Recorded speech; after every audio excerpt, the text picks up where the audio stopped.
Assalamualaikum warahmatullahi wabarakatuh. Perkenalkan, nama saya Muhammad Hafiz Arif dengan NIM 5252451. Saya adalah mahasiswa dari Universitas Negeri Medan yang mengambil prodi Pendidikan Teknologi Informatika. Di sini saya akan membagikan sebuah tutorial bagaimana cara menginstal operation system pada sebuah laptop ataupun PC. Di sini operation system yang akan saya install adalah Linux Mint yang edisi Cinnamon. Sebelum saya menginstal file ISO dari Linux Mint-nya, kita akan menyiapkan terlebih dahulu VirtualBox-nya, yang dimana VirtualBox yang saya pakai di sini adalah Oracle. Saya sudah menyertakan linknya di deskripsi. Bisa di-download di sini jika OS kita adalah Windows, Mac ataupun yang lainnya. Lalu jangan lupa juga menginstal untuk extension pack-nya.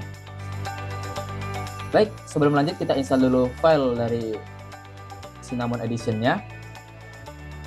Di sini Linux Mint yang saya pakai adalah versi 22.2 Zara dengan base-nya Ubuntu dan edisi Cinnamon. Bisa download di sini. Linknya juga sudah saya sertakan. Jika semua persiapan sudah lengkap, maka kita akan lanjut ke VirtualBox-nya. Di VirtualBox kita klik New atau bisa dengan shortcut Ctrl N, lalu menamain VirtualBox kita, terserah namanya apa. Saya namakan saja nama saya. Lalu kita pilih file ISO yang sudah kita download tadi adalah Linux Mint yang Cinnamon 64 bit. Di sini kita tidak usah diganggu karena di sini sudah otomatisnya yang Ubuntu-nya. Di sini saya matikan saja centang proses with untainted installation-nya agar nanti dia tidak meminta password lagi. Kita next saja. Lalu kita mengatur virtual hardware-nya. Di sini saya sarankan untuk tidak melebihi dari 50% dari kemampuan perangkat device kita. Di sini karena kemampuan perangkat saya hanyalah RAM 8GB dengan CPU 4 CPU, maka di sini kita pakai 50%-nya saja. Saya pakai lihat di sini 4 CPU dan memorinya 8GB, maka di sini saya memakai CPU sebanyak 2 dan RAM-nya kita pakai sebanyak 4GB. Karena RAM saya punyai adalah 8. Lalu di size-nya yang disarankan adalah 20GB. Namun di sini agar tidak lama, saya menggunakan 40GB saja. Lalu kita boleh next. Di sini UEFI-nya dimatikan saja. Dan inilah hasil dari yang kita buat tadi. Kita finish di sini. Baru kita jalankan VirtualBox yang sudah kita setting tadi.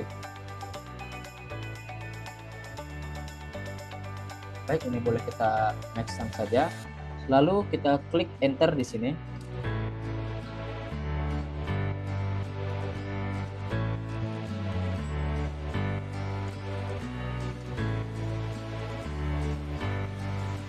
Kita tunggu saja.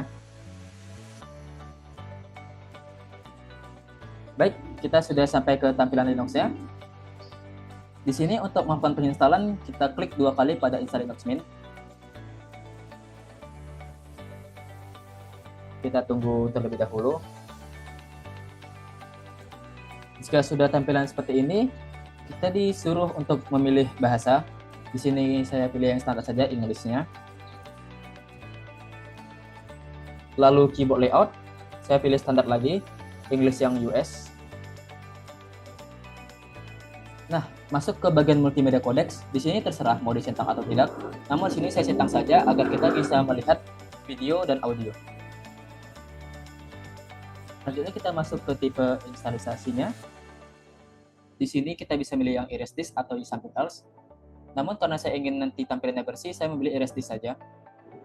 Lalu kita klik install now di sini. Lalu di sini kita memilih destinasi ataupun jam yang akan kita pakai nantinya. Saya pilih di sini Jakarta. Lalu Linux-nya meminta untuk mengisi user baru dan sertakan passwordnya. Di sini saya centang bagian login automatically agar nanti kita login tidak meminta password lagi. Nah, jika sudah sampai ke tahap sini, kita hanya perlu menunggu, karena di tahap ini memerlukan beberapa waktu sampai penginstalannya selesai. Baik, penginstalan sudah selesai, kita bisa klik restart now di sini.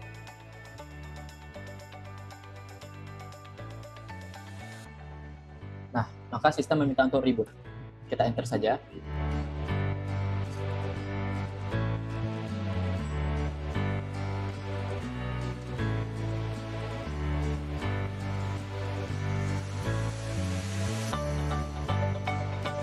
Baik, beginilah dia tampilan dari awal Linux yang sudah kita install. Welcome to Linux Mint. Ini boleh kita close saja, atau kita bisa melihat apa saja fitur-fitur Linux ini. Tapi sini saya close saja. Di sini kita sudah bisa menggunakan Linux Mint selayaknya kita mempunyai laptop, selayaknya kita menggunakan laptop kita sendiri. Di sini kita bisa browsing, bisa mendownload, bisa nonton, dan lainnya ya selayaknya kita menggunakan laptop pada umumnya. Lalu di sini kita juga bisa mengpartisi bagian hard disknya. Namun di sini saya pilih untuk default saja. Lalu di sini kita misalnya kita mau mematikan Linux Mint-nya, kita bisa klik shutdown di sini dan dia akan mati.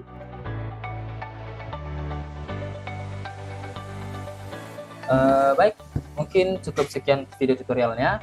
Saya akan menyampaikan beberapa kesimpulan yang saya dapatkan sepengalaman saya selama menginstal Linux Mint ini. Adapun kemudahan dan kesulitan, kita mulai dari kemudahannya terlebih dahulu. Kemudahannya itu menurut saya Linux Mint ini adalah OS yang sangat ringan, jadi sangat aman untuk laptop kelas menengah seperti yang saya gunakan. Dan selain itu, OS dari Linux Mint ini sangat mirip dengan Windows, terutama Windows 10, jadi memudahkan bagi kita pengguna Windows seperti saya untuk bisa menggunakan Linux Mint dengan mudah. Adapun kesulitan yang saya alami hanyalah di bagian penginstalan yang terlalu lama. Namun itu juga kembali ke device kita masing-masing, dikarenakan device saya termasuk kelas menengah, maka penginstalannya itu termasuk lama. Karena saya sudah membandingkan dengan laptop teman saya yang spesifikasinya lumayan, itu penginstalannya cukup cepat dibandingkan laptop yang saya gunakan. Maka dari itu tadi di bagian setting virtual RAM, virtual disk, dan virtual CPU-nya saya menggunakan 50% dari spesifikasi device kita, tidak kurang dan tidak lebih, agar penginstalannya itu lebih optimal. Baik, mungkin cukup sekian video tutorial dari saya. Jika ada lebih dan kurang kata yang saya sampaikan, saya mohon maaf. Saya Muhammad Abis Arif, saya pamit undur diri. Terima kasih sudah menonton.